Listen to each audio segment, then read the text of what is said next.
So I looked up, and it was my dad looking down at me, and my dad said, Michel, if you come back home late today, I will punish you. That is my dad's voice. But my dad told me, be back home before 6 p.m.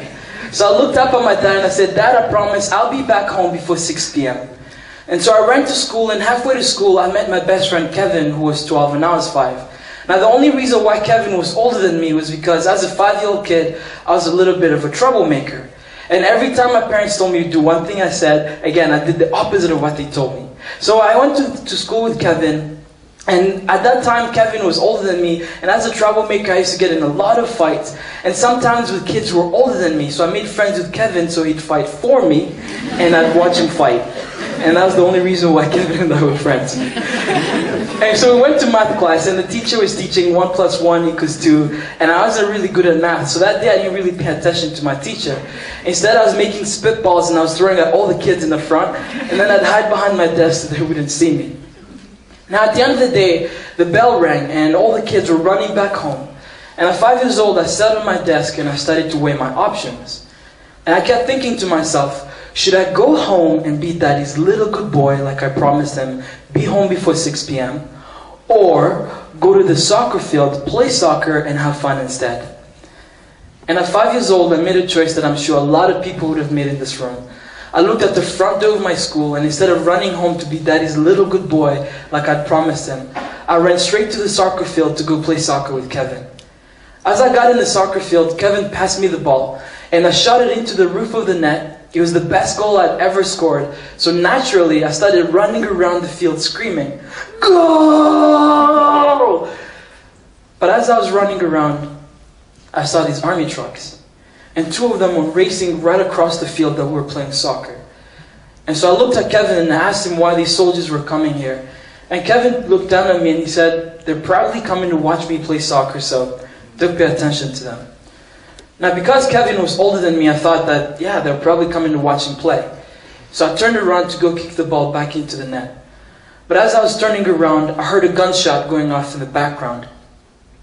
And I looked across the field, and I saw one of my friends dropping to the ground. Now at first I didn't really think much of it. I thought that he was doing exactly what we were told when we were kids, which was when you hear a gunshot, you always drop to the ground. But eventually I found out later that my friend was shot and killed. But as I lay there in this huge field of grass, I remember not hearing anything else other than the sound of my own heartbeat. Then in front of me I heard a voice say, "Get up!"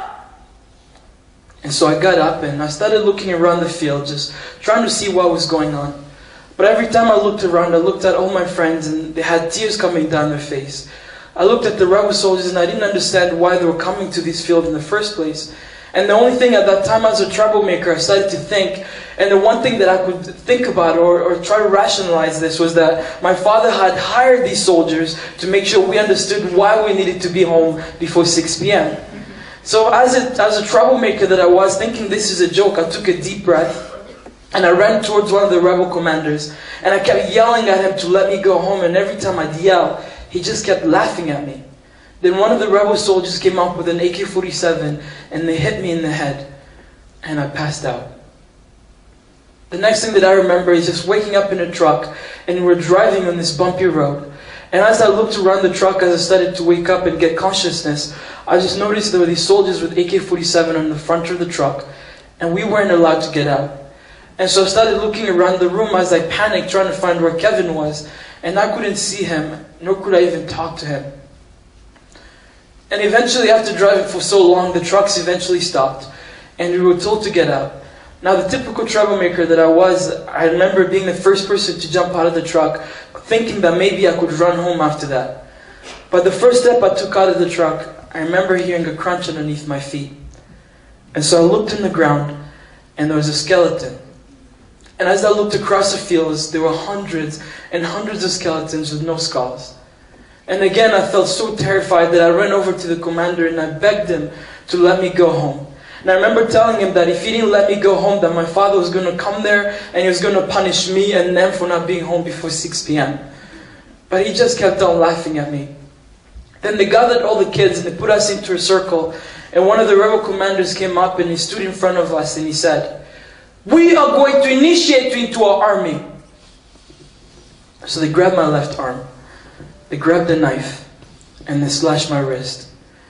As I started to bleed, they took a substance called brown, which is a mixture of cocaine and gunpowder, and they rubbed this into the wound so I'd go crazy. Then they started turning me against all the children, and they came up with a blindfold, and they blindfolded me. Then they told me to put my hands out, and as I did, they dropped an AK-47 in my hand. But the gun was so heavy I couldn't lift it, I just dropped it on the ground.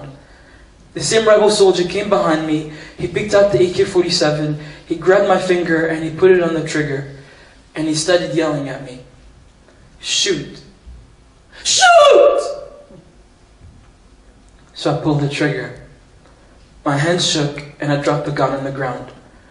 The same rebel soldier came behind me and he took off the blindfold, and as I looked at my right hand, he was shaking and there's blood dripping from it.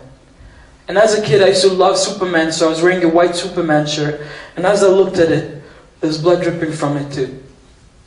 I looked a few feet in front of me and I saw my best friend lying there in a pool of his own blood.